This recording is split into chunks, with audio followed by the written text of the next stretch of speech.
This Thanksgiving long weekend, perhaps you are at your cottage, enjoying time with your family outside. Perhaps you're even traveling, leaving early in the morning, and you're noticing how cool it's starting to feel in the morning. If you're a night owl, at night, starting to cool down too. Yes, it is October. What does that mean? Well, that means frost could be in the horizon. The roads are looking cool. I never thought that you could see cool temperatures, but this video is starting to look pretty cold to me. Well, we're here to tell you who's going to see frost in the upcoming days and how does it form. Meteorologist Rhythm Reet here with us.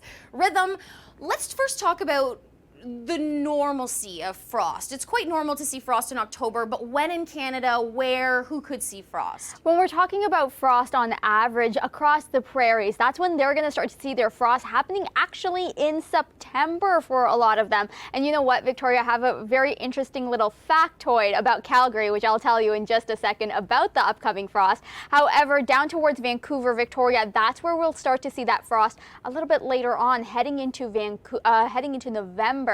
But across eastern Canada, southern Ontario, into Atlantic Canada, that's when we generally start to see frost this time of year. And I think you put it so well when you said that video of the car driving looks cold. Completely agree. You can kind of just feel that in your bones that it's coming. Even here in southern Ontario, waking up this morning on my way to work, I noticed just how much colder it was today than yesterday. And that's a lot of portions of Canada as well too, right? Just with those cooling conditions. You got that absolutely right.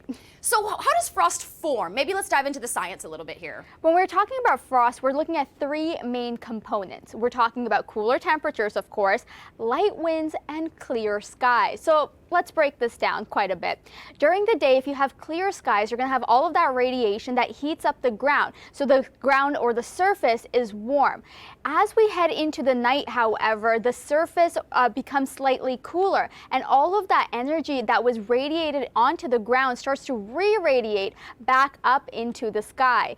Now, because of that, what you will have is that the air mass becomes saturated, and all the water vapor that has deposited on the surface during the day starts to freeze and cool down, generally happening as those temperatures get right below 0 degrees or close to zero. So we generally start to see those frost advisories pop up all across Canada when you have those temperatures getting very close to the freezing mark.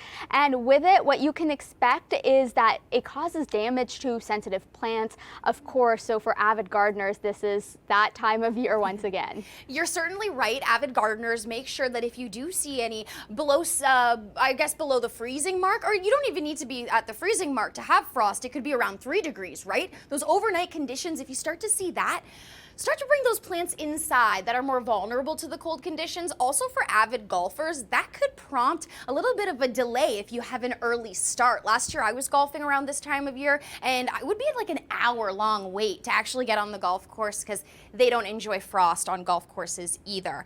Now, let's maybe dive into who can actually see frost in our forecast in the upcoming days. Now, before we jump into that, I mentioned I'm going to give you a little bit of a factoid about Calgary. So essentially, Calgary actually saw its third latest frost date in recorded history. This year, they actually got frost on October 11th. Generally, they see it, like we showed before, in and around September. So they had 159 days where they saw temperatures at the minimum above 0 degrees. Now, who's getting that frost? Well, it's going to be right across eastern Canada. Cooler temperatures settling in this week will feature some of those overnight temperatures on Monday, dipping close to the freezing mark across Ontario.